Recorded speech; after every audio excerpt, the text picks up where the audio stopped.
Saludos mi gente. Espero que se encuentren bien. Gracias por la sintonía, gracias por estar aquí conmigo. Y saludo grande a los que están viendo esto desde la Florida, desde Nueva York, desde la diáspora completa.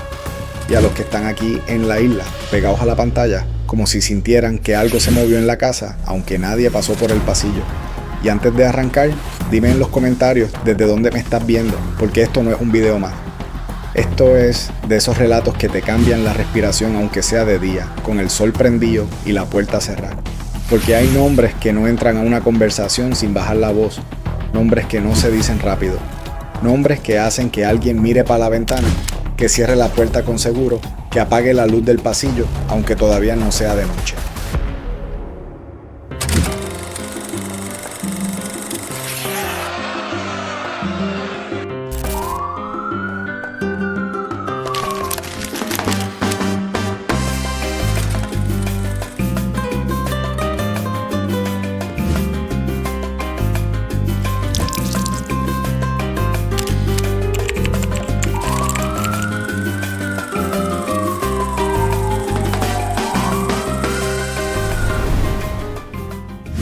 Filiberto Ojeda. Río es uno de esos nombres, no por mito bonito, no por postal romántica, por miedo, por intriga, por la sensación constante de que algo siempre estuvo pasando detrás de la pared, aunque tú estuvieras tranquilo en la sala. Desde temprano, desde que el café hierve y la radio suena bajito, el día con Filiberto nunca era normal. La mañana parecía quieta, demasiado quieta. Esa calma rara que no tranquiliza, que incomoda. Los vecinos salían a trabajar. Los carros arrancaban, los perros ladraban como siempre, pero había algo más, una tensión invisible, como si alguien estuviera contando pasos en vez de minutos. Filiberto no era un hombre que aparecía, era un hombre que se filtraba, no llegaba haciendo ruido, se quedaba, no gritaba consigna, observaba, y cuando alguien se daba cuenta de que estaba ahí, ya era tarde. Porque su presencia no anunciaba nada bueno, anunciaba vigilancia, anunciaba espera, anunciaba que alguien, en algún lugar, ya había decidido no dormir esa noche.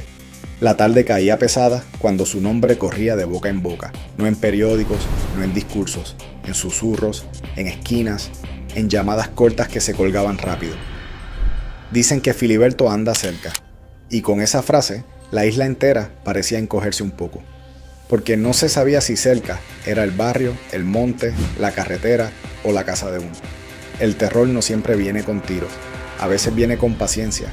Y Filiberto era paciencia pura, el tipo de paciencia que te observa desde lejos, que te estudia, que aprende tus rutinas mejor que tú mismo, el tipo de paciencia que te hace sentir observado aunque estés solo, aunque jures que nadie te sigue, aunque no veas a nadie cuando miras por el retrovisor. Al caer la noche, la historia se volvía más densa. Las luces de las casas se quedaban prendidas más tiempo de lo normal. Nadie quería ser el primero en apagar. Porque en la oscuridad el miedo camina mejor. Y Filiberto entendía la noche como poco. La noche no como escondite, sino como aliada, como cómplice silenciosa. Dicen que donde él se movía, la noche se sentía más larga, que los grillos callaban de golpe, que el monte se quedaba quieto, que los perros dejaban de ladrar, como si reconocieran algo que los humanos no podían ver.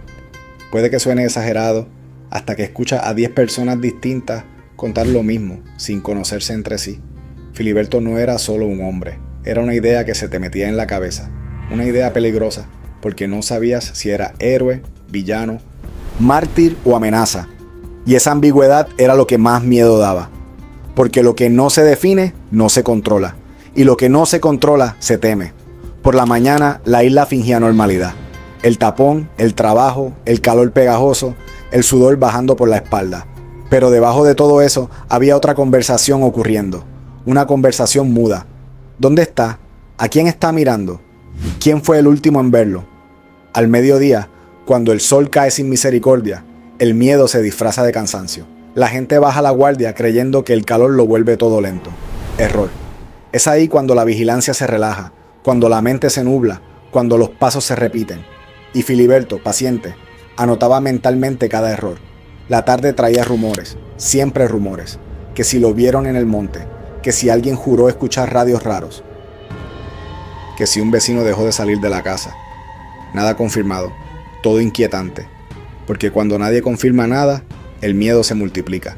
Cada cual llena los espacios en blanco con su peor pensamiento. Y entonces llega la noche otra vez. Y con ella, la certeza de que alguien no va a dormir tranquilo. Porque Filiberto convertía la noche en una prueba psicológica. No hacía falta que apareciera. Bastaba con que existiera. Bastaba con saber que seguía suelto, que seguía moviéndose, que seguía pensando. Hay gente que duerme con la televisión prendida para no escuchar el silencio. Otros duermen con un ojo abierto. Otros no duermen, porque cuando el miedo se instala, el descanso se vuelve un lujo. Filiberto Ojeda. Ríos no necesitaba estar frente a ti para hacerte sentir observado. Su historia se encargaba de eso. Sus decisiones pasadas, su forma de desaparecer, su manera de resistir.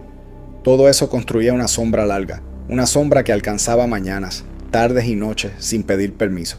Y lo más inquietante es esto. Mientras más tiempo pasaba, más grande se volvía esa sombra.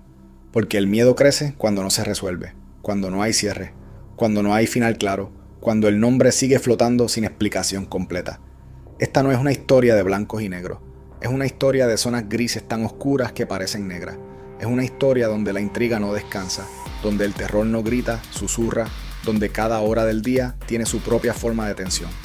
Y apenas estamos empezando, porque si crees que lo peor viene de noche, espérate a ver lo que pasa cuando amanece y te das cuenta de que sobreviviste. Pero no sabes por qué. Respira y quédate. Porque esto se va a poner más denso. La mañana siguiente no traía alivio, traía sospecha. Porque cuando una isla se acostumbra a vivir con una sombra encima, aprende a desconfiar incluso del amanecer. El sol salía, sí, pero no calentaba igual. No tranquilizaba. Era un sol que alumbraba demasiado, como si quisiera delatar cosas que nadie quería ver. Filiberto no dormía, como duerme la gente común. Dormía por turnos, si acaso. Con un oído siempre alerta, con la mente trabajando incluso cuando el cuerpo se rendía. Y esa manera de existir se contagiaba. Porque quien lo buscaba tampoco dormía bien, y quien lo temía, menos. Desde temprano, los movimientos se volvían más cuidadosos, las miradas duraban un segundo más de lo normal, las conversaciones se cortaban cuando alguien se acercaba demasiado. Nadie quería decir de más. Nadie quería hacer el comentario equivocado que llegara a oídos incorrectos. Filiberto entendía algo que pocos entienden. El verdadero control no se impone con fuerza bruta, se impone con incertidumbre. Cuando nadie sabe exactamente qué está haciendo, todos imaginan lo peor. Y el miedo imaginado siempre es más potente que el miedo real. Al mediodía, cuando el calor se volvía insoportable, la paranoia se pegaba a la piel como el sudor. En los cuarteles, en las oficinas, en las reuniones a puerta cerrada, el nombre de Filiberto aparecía como una piedra en el zapato. No se podía ignorar, no se podía quitar, solo se podía aguantar. Había quienes decían conocerlo, quienes juraban haber hablado con él, haber compartido café, haber cruzado palabras breves que no decían nada, pero lo decían todo. Otros aseguraban que era imposible atraparlo porque no pensaba como los demás, no seguía rutina, no repetía caminos, no confiaba en casi nadie. Y esa soledad era parte del terror, porque un hombre solo, convencido de su causa, puede volverse impredecible. No responde a órdenes, no responde a presión social, solo responde a su propia lógica, y cuando esa lógica se endurece, no hay negociación que valga. Por la tarde, la isla parecía funcionar en automático. Las escuelas abrían, los negocios seguían, la vida insistía en continuar. Pero debajo de esa normalidad forzada había una tensión constante, como si todo pudiera romperse con una chispa mal puesta. Filiberto era consciente de eso, y lo usaba. No necesitaba grandes acciones todos los días. Bastaba con moverse lo suficiente para que nadie se relajara. Bastaba con existir fuera del alcance para que cada quien se preguntara si hoy era el día en que algo iba a pasar. Cuando el cielo empezaba a oscurecer, el miedo cambiaba de forma. Ya no era ansiedad, era anticipación. El tipo de anticipación que te aprieta el pecho, que te hace revisar las cerraduras 2 veces, que te obliga a apagar luces que nunca apagabas. Había noches en que el silencio era tan espeso que parecía ruido. Y en ese silencio, la figura de Filiberto crecía, no como hombre de carne y hueso, sino como símbolo, como advertencia, como recordatorio de que el conflicto no se había ido, solo se había escondido. La gente hablaba de él como si fuera un fantasma vivo, no porque no existiera, sino porque nunca estaba donde lo buscaban, siempre un paso adelante, siempre fuera del encuadre. siempre obligando a otro a reaccionar en vez de actuar. Y ese desgaste era real, no solo físico, mental, emocional, porque vivir persiguiendo a alguien que no se deja ver te va vaciando por dentro, te vuelve torpe, te vuelve impaciente, y la impaciencia es peligrosa. Filiberto apostaba al tiempo. Sabía que el tiempo desgasta a quien persigue más que a quien huye. Sabía que cada día sin resultado aumentaba la presión. Y la presión lleva a errores, siempre. Algunos decían que su mayor arma no era la ideología ni las armas, era la disciplina.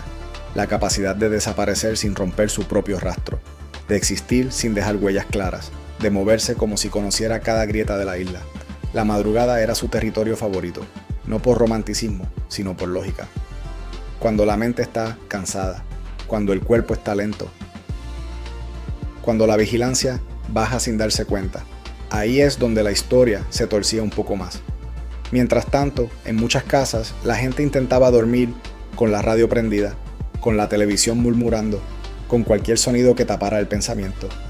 Porque pensar demasiado en Filiberto era dejar que el miedo se sentara en la cama contigo. Y aún así, había quienes lo veían como algo más que amenaza, como símbolo de resistencia, como figura incómoda que obligaba a mirar de frente cosas que muchos preferían ignorar.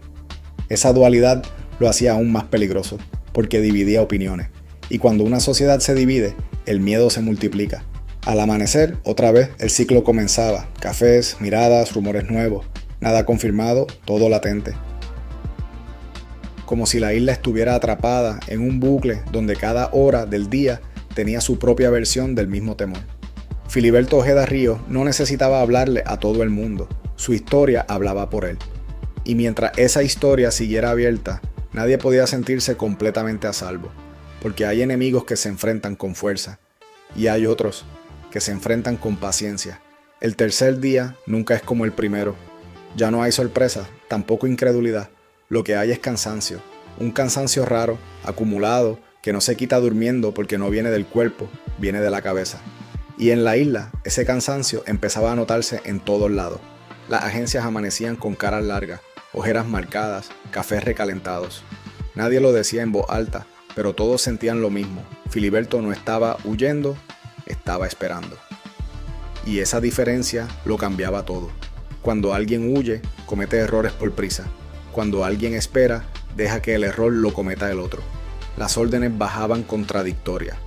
Unos querían acelerar, otros pedían paciencia. Algunos hablaban de fuerza, otros de estrategia. Y en medio de ese revolú, la figura de Filiberto se volvía más grande, más pesada, más incómoda. Porque mientras ellos discutían, él se movía. No se movía mucho, no hacía ruido, no dejaba mensajes claros, pero cada pequeño gesto suyo, una llamada, un contacto, un cambio mínimo de rutina, generaba ondas, como una piedra lanzada en agua quieta. El impacto era pequeño, pero las ondas llegaban lejos. En los barrios, la conversación cambiaba de tono según la hora del día. Por la mañana era rumor, al mediodía especulación, en la noche miedo puro. Porque la noche le pertenece al que no tiene miedo a estar solo con sus pensamientos. Y Filiberto estaba acostumbrado a eso, sabía escuchar, sabía esperar, sabía desaparecer en medio de gente que pasaba a su lado sin saberlo. Esa era su ventaja más grande. No parecía extraordinario, no gritaba peligro, no llamaba la atención, era uno más, hasta que dejaba de serlo. Había quienes aseguraban que lo habían visto, que estaba más cerca de lo que todos creían. Otros juraban que ya no estaba en la isla, que se había ido, que todo era un teatro, pero el problema con los mitos es que nunca se confirman. Hasta que explotan, las tardes se volvían espesas, el aire pesado, las miradas nerviosas, los carros que frenaban de más, los pasos que aceleraban sin razón, y ese ambiente se metía en la piel, se quedaba ahí como una comezón que no se va. Filiberto entendía el ritmo del miedo, sabía que no podía mantenerlo en su punto más alto todo el tiempo.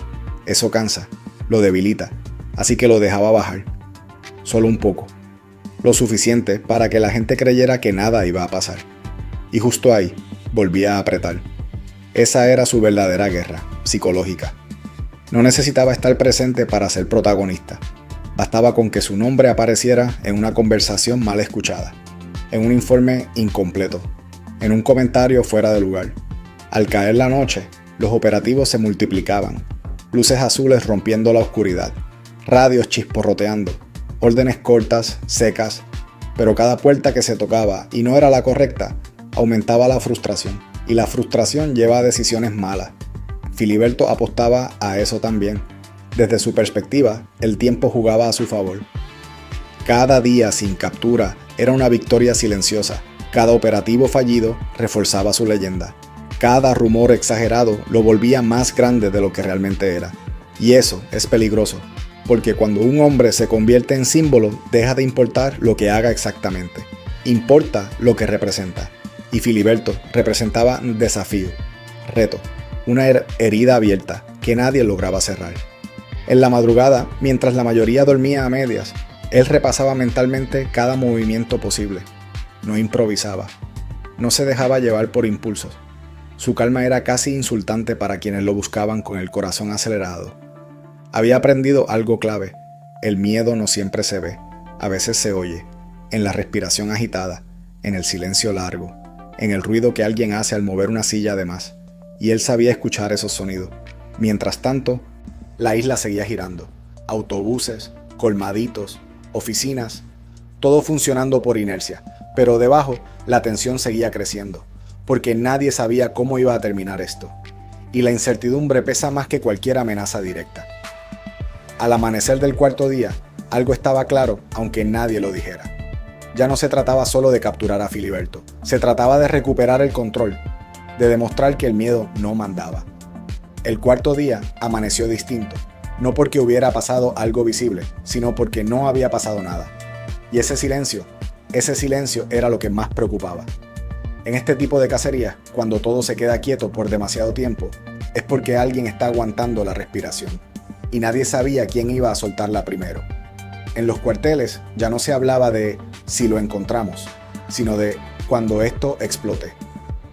Porque todos los que llevaban años en esto sabían una verdad incómoda. Filiberto no era un hombre de huidas eternas, era un hombre de finales abruptos, de cierres violentos, de momentos que no se negocian. Los radios seguían sonando, pero las voces eran más bajas, menos broma, menos confianza. Cada movimiento se analizaba 2 veces, cada orden se cuestionaba por dentro, aunque nadie se atreviera a decirlo en voz alta. En los barrios, la gente empezó a cerrar temprano. Las rejas bajaban antes de lo usual, las luces se apagaban rápido, y cuando alguien preguntaba por qué, la respuesta era la misma: por si acaso. Ese por si acaso es el idioma oficial del miedo. Filiberto, mientras tanto, se mantenía fiel a su naturaleza. No corría, no se escondía como un animal acorralado. Se movía como alguien que conoce el terreno mejor que los mapas. Como alguien que entiende que Puerto Rico no es solo calles y carreteras, es memoria, es lealtad, es silencio compartido. Había pasado demasiados años mezclándose con la gente común para no saber cómo desaparecer entre ellos. Sabía cuándo hablar, sabía cuándo callar y sobre todo sabía cuándo no estar. Las agencias comenzaron a sentir la presión desde arriba. Cuando pasan los días y no hay resultados, alguien tiene que responder. Y esa presión baja rápido, sin pedir permiso. Empieza a empujar decisiones, a forzar movimientos, a romper la paciencia. Y Filiberto contaba con eso, porque cuando el cazador se desespera, deja huellas, se expone, se vuelve predecible. Y él había construido su vida entera alrededor de no ser predecible. Esa tarde hubo un reporte, nada confirmado, nada sólido, solo un parece que. Pero bastó. Bastó para mover unidades, activar protocolos, cambiar rutas. Bastó para alterar el tablero. La noche cayó pesada, sin brisa, sin alivio. Y en algún punto la tensión dejó de ser colectiva y se volvió personal. Cada agente, cada observador, cada participante sabía que si algo pasaba, podía pasarle a cualquiera. Filiberto entendía esa dinámica mejor que nadie. Sabía que el miedo se contagia, pero también se fragmenta, que cada persona lo vive sola, aunque esté rodeada de otros, y esa soledad es el terreno perfecto para cometer errores. Había quienes todavía pensaban que podían convencerlo, que esto podía terminar sin sangre, que todavía había espacio para palabras, pero esos eran los que menos lo conocían. Filiberto no negociaba desde la debilidad, y nunca se consideró débil. La madrugada volvió a llegar sin anuncio, sin disparos, sin sirenas, pero con algo peor, expectativa. Esa sensación de que algo está a punto de romperse y no sabes por dónde. El cuarto día cerró con una certeza incómoda. Esto ya no era una persecución normal, era una cuenta regresiva. Y cuando una cuenta regresiva llega a sus últimos números, no hay marcha atrás. El quinto día no comenzó con un amanecer, comenzó con una decisión. No se anunció, no se discutió en voz alta, simplemente se sintió. Como cuando una habitación se queda sin oxígeno y nadie sabe exactamente cuándo pasó, pero todos lo notan al mismo tiempo. El cerco ya no era simbólico, ya no era paciencia, ya no era espera, ahora era final. Los movimientos se volvieron más precisos, más cortos, más secos. No había margen para improvisaciones. Cada paso tenía peso. Cada error podía convertirse en historia o en tragedia. Filiberto, desde su rincón del mundo, también lo sabía. Lo había sentido antes. Ese cambio en el aire, ese silencio distinto, ese tipo de calma que no trae descanso, sino advertencia. Él no era ingenuo, nunca lo fue. Sabía que cuando el Estado deja de preguntar y empieza a cerrar fila, no es para conversar, es para terminar. Pero tampoco era un hombre que se quebrara frente a eso. Para Filiberto, el miedo no era un freno, era combustible, algo que se reconoce, se acepta y se transforma. Él no se veía a sí mismo como una presa, se veía como un símbolo, y los símbolos, según su lógica, no se entregan. Mientras tanto, del otro lado, los que participaban en el operativo ya no hablaban de política, ni de ideologías, ni de historia. Eso se había quedado atrás. Ahora hablaban de riesgos, de ventanas, de distancias, de tiempos. Y cuando una operación llega a ese punto, ya nadie duerme igual. Los pensamientos se vuelven ruidosos. La mente repasa escenarios una y otra vez. ¿Qué pasa si sale? ¿Qué pasa si no? ¿Qué pasa si hay alguien más? ¿Qué pasa si algo sale mal? Porque siempre hay algo que sale mal. El lugar empezó a sentirse observado, incluso antes de ser rodeado del todo. Esa sensación rara de estar en el centro de una mirada invisible, como si la noche misma estuviera escuchando. Filiberto permanecía quieto, no inmóvil, sino atento, como alguien que no está esperando ser sorprendido, sino confirmarse. Él sabía que ese momento iba a llegar algún día, no sabía cuándo, no sabía cómo, pero siempre supo que su historia no tenía salida cómoda, y había hecho las paces con eso hacía años. Afuera, las sombras se movían con cuidado, no había prisa. La prisa es enemiga del control, y el control, en ese punto, era lo único que importaba. Las horas avanzaron lentas, demasiado lentas. Cada minuto parecía estirarse como si el tiempo mismo dudara de seguir adelante. Y en ese silencio, cada sonido se amplificaba. Un crujido, un roce, un eco lejano. Cosas pequeñas que en otro contexto no significan nada, pero que ahí podían significarlo todo. Había gente pensando en sus familias, en llamadas que no habían hecho, en cosas que no dijeron, porque cuando uno se acerca a un punto de no retorno, la mente hace inventario. Filiberto también pensaba, pero no en arrepentimiento, pensaba en coherencia, en cerrar el círculo de la manera que siempre creyó correcta, sin huir, sin pedir, sin ceder lo que, para él, nunca estuvo en negociación. La madrugada se volvió espesa, y entonces, sin dramatismos, sin música, sin discursos, el momento dejó de ser abstracto. El cerco ya estaba completo. Lo que siguió no fue rápido, no fue limpio, no fue simple, fue tenso, fue pesado. Fue el tipo de situación donde cada segundo puede convertirse en eternidad. Y en ese punto ya nadie tenía control total. Porque cuando una historia se escribe durante décadas, el último capítulo nunca obedece a un solo autor. El último día no se sintió como un día, se sintió como un filo. Nada anunció la hora exacta en que todo cambió, pero cuando ocurrió fue inmediato. Como un interruptor que se apaga sin previo aviso y deja la habitación a oscuras, sin tiempo para que los ojos se adapten. El aire estaba quieto, demasiado quieto. Ese tipo de quietud que no es natural, que no pertenece al monte, ni a la madrugada, sino a la expectativa humana, a la espera contenida, a los músculos tensos bajo la ropa. Afuera nadie hablaba, las miradas se entendían sin palabras. Cada gesto era mínimo, cada respiración medida. No había espacio para heroísmos ni para impulsos, solo para ejecutar. Adentro, Filiberto estaba despierto, no porque hubiera dormido poco, sino porque no creía en dormir cuando el mundo está a punto de cerrarse sobre uno. Se mantenía sentado, atento, como quien no espera sorpresa alguna, como quien ya había hecho las paces con el desenlace. No había miedo en su postura, había determinación, y algo más peligroso, convicción absoluta. Ese es el tipo de convicción que vuelve inútil en los ultimátums. Cuando el primer movimiento ocurrió, no fue dramático, fue técnico, preciso, silencioso, la clase de acción que no busca llamar la atención, sino evitarla. Pero aún así, el ambiente cambió. Algo invisible se tensó, y Filiberto lo sintió. El tiempo dejó de fluir como siempre. Se volvió fragmentado, saltaba de un segundo a otro sin transición. Cada sonido parecía aislado, cada sombra sospechosa, cada decisión definitiva. No hubo discurso, no hubo advertencias largas, solo órdenes cortas, directas, de esas que no se discuten porque no están hechas para eso. Lo que pasó después fue rápido y lento al mismo tiempo. Rápido en los hechos, lento en la percepción. Hubo un momento exacto en el que ya no existía posibilidad de marcha atrás. Un punto microscópico en el que todas las rutas de escape se cerraron al mismo tiempo. Y Filiberto, lejos de retroceder, avanzó hacia ese punto. No por imprudencia, por coherencia. La tensión se rompió con violencia contenida. No una explosión caótica, sino una colisión inevitable. Dos voluntades que nunca iban a compartir espacio. El eco de lo ocurrido no fue inmediato. Primero vino el silencio, un silencio pesado, incómodo, como si el lugar mismo necesitara procesar lo que acababa de pasar. Después, el movimiento, voces, pasos, confirmaciones. Pero ya todo era distinto. Filiberto Ojeda Ríos ya no era un hombre escondido ni una figura en la sombra.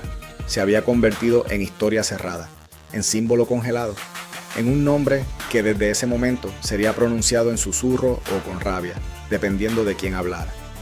Afuera, la noticia se propagó como una onda lenta pero constante. No fue celebración, tampoco alivio completo.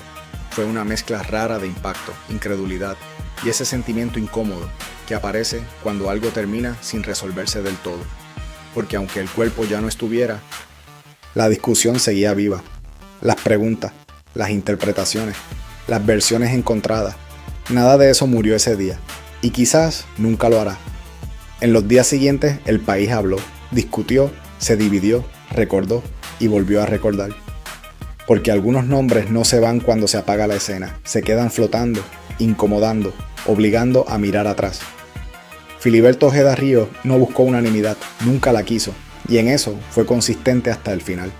Esta historia no termina con una lección clara ni con una moraleja fácil, termina con un vacío, con un silencio que todavía resuena, con la certeza de que hay capítulos de la historia que no se cierran, solo se detienen. Pero cuando todo el mundo cree que la historia terminó, es cuando empieza a doler de verdad. Porque después del último disparo, después del silencio, después de que las cámaras se apagaron y los comunicados oficiales se redactaron con palabras frías, vino lo que nadie puede controlar, la resaca emocional de un país entero. Las versiones empezaron a chocar entre sí como placas tectónicas. Cada quien contaba el final a su manera. Para algunos fue justicia, para otros fue ejecución, para muchos fue simplemente otra herida abierta que nunca cerró bien desde el principio. En los barrios, el nombre de Filiberto volvió a escucharse en voz baja. No como consigna, sino como advertencia, como recuerdo incómodo, como algo que no se dice completo porque pesa demasiado. Había gente que no lo defendía, pero tampoco celebraba, y eso, en Puerto Rico, dice mucho. En las casas, las conversaciones se apagaban cuando los niños entraban al cuarto. Los viejos miraban al piso. Los más jóvenes preguntaban, ¿y por qué pasó eso? Y nadie sabía cómo responder sin elegir bando, porque esta no era una historia de blanco y negro. Era una de grises densos, de decisiones que se tomaron mucho antes de ese último día, de caminos que se cerraron uno a uno hasta que solo quedó uno. Y ese camino no tenía regreso. El miedo tampoco se fue. Cambió de forma. Se volvió más silencioso, más sofisticado. Ya no era el miedo al operativo, sino el miedo a lo que significa, a lo que se normaliza, a lo que se acepta como inevitable. Algunos agentes cargaron esa noche por años, no porque dudaran de lo que hicieron, sino porque hay escenas que no se archivan, se repiten, se cuelan en los sueños, aparecen cuando menos lo esperas, y Filiberto se convirtió en una figura que ya no podía defenderse ni explicarse. Un nombre que otros usarían, un símbolo que se reinterpretaría una y otra vez, dependiendo de quién lo necesitara. Ese es el precio de morir así. Pierdes el control de tu historia. Las canciones, los murales, los discursos, las discusiones en mesas de dominó. Todo eso vino después, como si el país entero necesitara hablar para no quedarse solo con el eco del final. Pero debajo de todo eso, quedó una verdad incómoda que nadie pudo borrar. Esto no fue un accidente, no fue improvisado, no fue un error aislado, fue el punto final de una cadena larga, tensa, cargada de decisiones humanas. Y cuando las decisiones humanas se acumulan, el desenlace nunca es limpio. Hoy, años después, todavía hay quien baja la voz cuando menciona ese nombre. Todavía hay quien aprieta los labios. Todavía hay quien mira alrededor antes de opinar. Porque algunas historias no terminan cuando terminan. Terminan cuando dejan de dar miedo. Y esta todavía no. Y cuando se detienen así, no descansan. Se quedan ahí, esperando a ser contados otra vez.